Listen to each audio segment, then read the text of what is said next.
All right, a beloved event is returning to East Tennessee this weekend. The Mountain Fiesta is an annual celebration of Appalachian and Hispanic heritage. It takes place in Cumberland Gap, and here to tell us more about the exciting event is the man who created it, Zachary Green. Thanks so much for coming in. Thanks for having me, Lori. First of all, why did you do this? What was your why? So, started teaching at J. Frank White Academy of Lincoln Memorial University in 2016. Yeah. And we have a 17-minute mini documentary that people can find on our Facebook page that kind of goes more into it. But we were trying to find ways for our students to have more authentic opportunities to engage the culture and the language.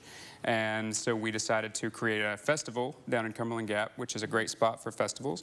And so my students and I started organizing and just snowballing year after year after year and connecting more regionally with this community of people who are either Appalachian culture bearers, Latin American culture bearers, or Latinos who have been growing up in Appalachia and have been kind of fusing those worlds and cultures throughout their lives. Right, that's so true, and it's good that we can bring all of it together because it's who we are. Absolutely, and one of the driving points for us is, our elevator pitch is we work to build and maintain cultural bridges between demographics that would seem to be far apart when really there's a lot more in common than there is different. Very interesting. Talk about some of those commonalities that you have discovered. So if anybody looks at our logo, which I actually just recently got tattooed. I was noticing that. Yeah, so this is corn, and then in the leaves of the corn are Appalachian quilt patterns and Andean textile patterns.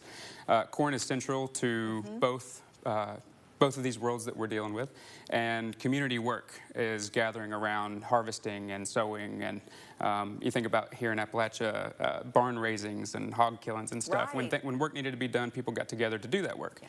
And so corn, whether it's moonshine and chicha or cornbread and tortillas, corn is a central piece to life in these rural areas. And so that's why we've chosen our logo to be that. So we do universal languages: food, music, dance, and art. Yeah. And we just take a pause for some of the more divisive topics, and we focus on the universality and the shared humanity of everybody. I love that. That is so important, especially right now.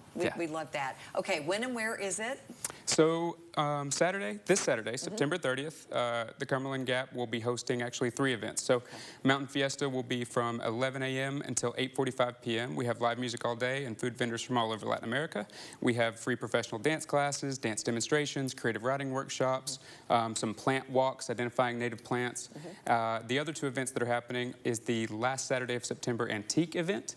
And so there'll be a lot of really highly curated, really high quality antiques there. Lovely. And then the Harvest Moon Art and Wine Festival, which is organized by the Cumberland Gap Artist Co-op. All right, real quick, we're almost out of time. I don't want to interrupt you, but I know you wanted to have a special thanks for students who have really helped organize this. Yes, so we've got 7 generations of students who have helped organize this, and I want to shout out Michael Begley, Trinity Boger, Grayson DeBusk, Hope Hargis, Evie Owens, Stephen Ray, Georgia Robards, Needham Mac Robards. We've got a list here: Avery Thompson, Shashi Verma, Sam Wright, and Ella Wynn. These are the 12 students who have organized the 2023 Mountain Fiesta, and they have brought all this to y'all. So come out and join and celebrate them, and we look forward to seeing you. All right, and thank you for all you do. You're very young, and you started this right when you started teaching. I really believe that we have to develop our communities, and we have to give young people a meaningful way to engage their communities, and this work has done that for us. Thanks for all you do. Thank you. We appreciate it. All right, we'll be back, everybody.